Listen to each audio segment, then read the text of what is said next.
चलिए इस वीडियो में हम बताने वाले हैं क्लास 10वां का 2025 का टारगेट ऑब्जेक्टिव क्वेश्चन।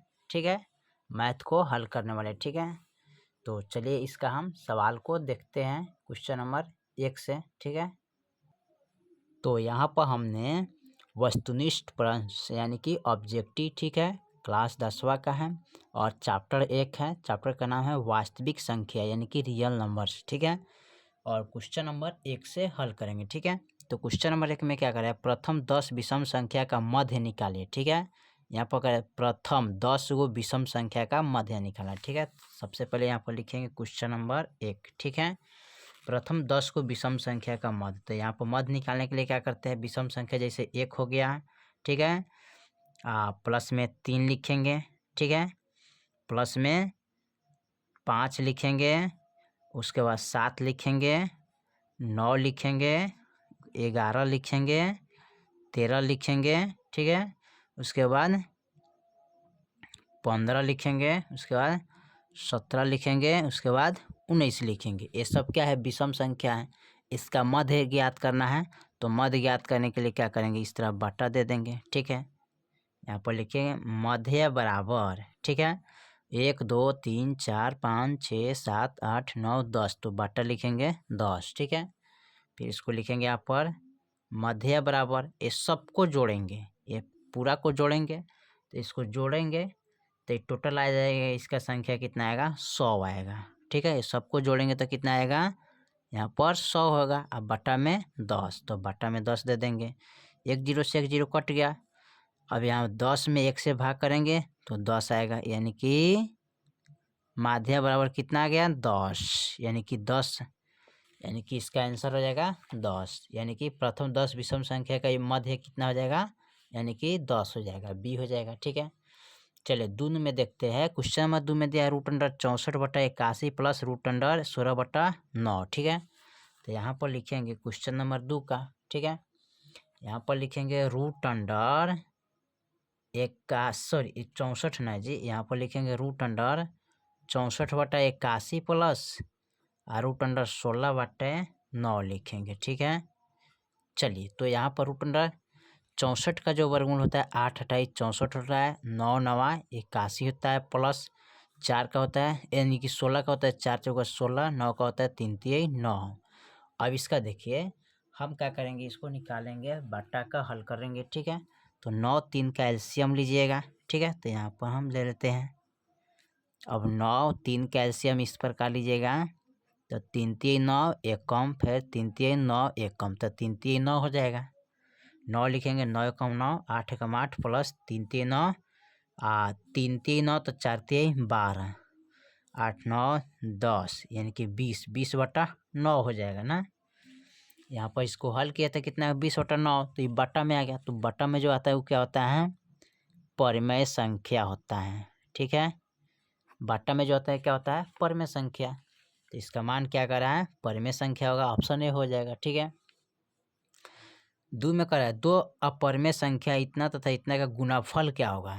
चलिए इसको हम हल कर लेते हैं, इसका गुणाफल देखना है। ठीक है, 3 नंबर सवाल को। ठीक है, 3 नंबर सवाल में दिया है 3 प्लस √6 इंटू 3 माइनस √5 का गुना फल बराबर व्हाट। ठीक है, देखिए तो यहाँ पर हमें क्या करना है, इसका गुणाफल ज्ञात करना है। ठीक है, गुणाफल ज्ञात करने के लिए सबसे पहले हम क्या करेंगे, इसको ध्यान देना पड़ेगा। ठीक है,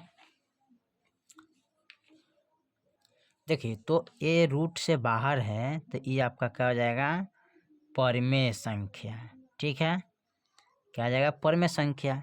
ये रूट के अंदर है तो क्या हो जाएगा, अपरिमेय, 6 का वर्गमूल नहीं निकलेगा, तो इसको लिखेंगे अपरिमेय संख्या। जब परिमेय अपरिमेय को जोड़ते हैं तो हमें क्या प्राप्त होता है, अपरिमेय संख्या प्राप्त होता है। ठीक है, अब देखिए यहाँ भी देखिए ये रूट से बाहर है, तो ये क्या हो जाएगा, परिमेय संख्या घटा √5 का वर्गमूल नहीं निकलेगा, तो ये भी हो जाएगा अपरिमेय संख्या। ठीक है, अब देखिए परमे में से अपरमे को घटाते हैं तो हमें क्या प्राप्त होता है, अपरमेय संख्या प्राप्त होता है। ठीक है, अपरिमेय संख्या। ठीक है, और जब अपरिमेय गुने अपरिमेय करते हैं तो हमें क्या प्राप्त होता है, अपरिमेय संख्या प्राप्त होता है। तो इसका आंसर क्या हो जाएगा, अपरिमेय संख्या, जो कि देख लीजिए यहाँ पर दिया है 3 का, क्या हो जाएगा आपका अपरिमेय संख्या यानी कि 2 हो जाएगा। ठीक है, ठीक है, इसका क्या आएगा, अपरिमेय संख्या गुना कीजिएगा तो यहाँ पर। ठीक है, गुना करने के लिए पूछा है। ठीक है, चलिए 3 के बाद हम 4 नंबर सवाल को देखते हैं।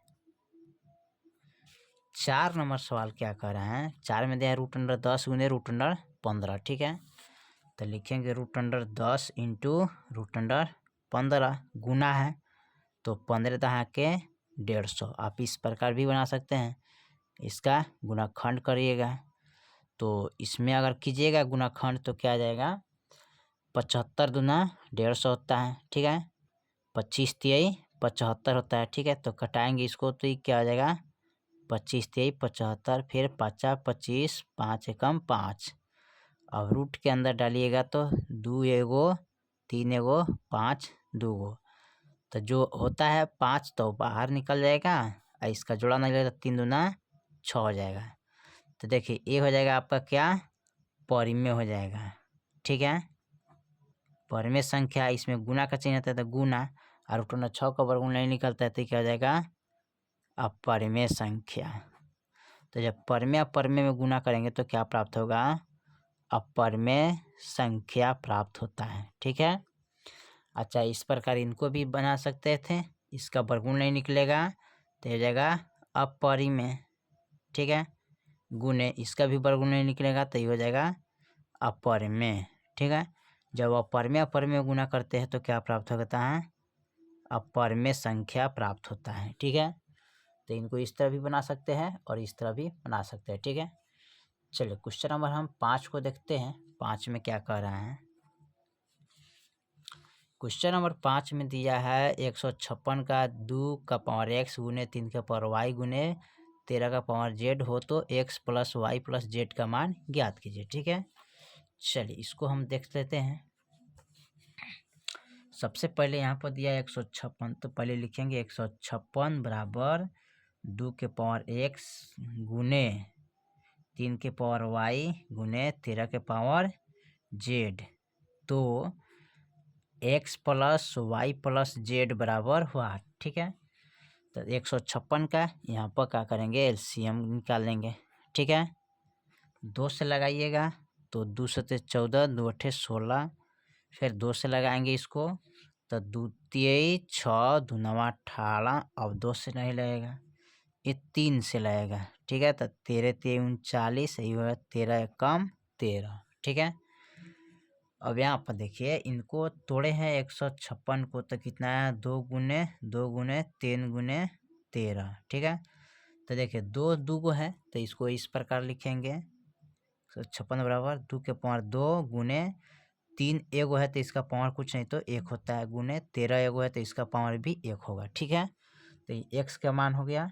ठीक है, इसका मान है x का, ये है y का मान, ये है z का मान। ठीक है, तो पावर को हमें जोड़ना है तो x का पावर क्या हो जाएगा 2, y का पावर 1 और z का पावर 1। अब इसको जोड़ेंगे तो 2 1 कितना होता है 3 और प्लस 1 करेंगे तो कितना आ जाएगा, इसका मान यहाँ पर इसका मान हो जाएगा 4। ये आपका आंसर हो जाएगा। ठीक है, चलिए 5 के बाद हम 6वां नंबर सवाल को देखते हैं, यानी कि 6ठा नंबर सवाल को देखते हैं। 6ठा नंबर सवाल जो दिया है ना, 0.3 पर एकड़ी है प्लस 0.4 पर एकड़ी है, सरल रूप में लिखिए इसको। ठीक है, तो यहाँ पर इसको ऐसे लिखना होगा। ठीक है, 0.3 पर एकड़ी है प्लस 0.4 पर एकड़ी है, इसको हमें जोड़ना है, आज सरल रूप में लिखना है। तो जोड़ेंगे तो यहाँ पर हो जाएगा 0.3 और 0.4, 3 दूना 6 1 7, 0.7।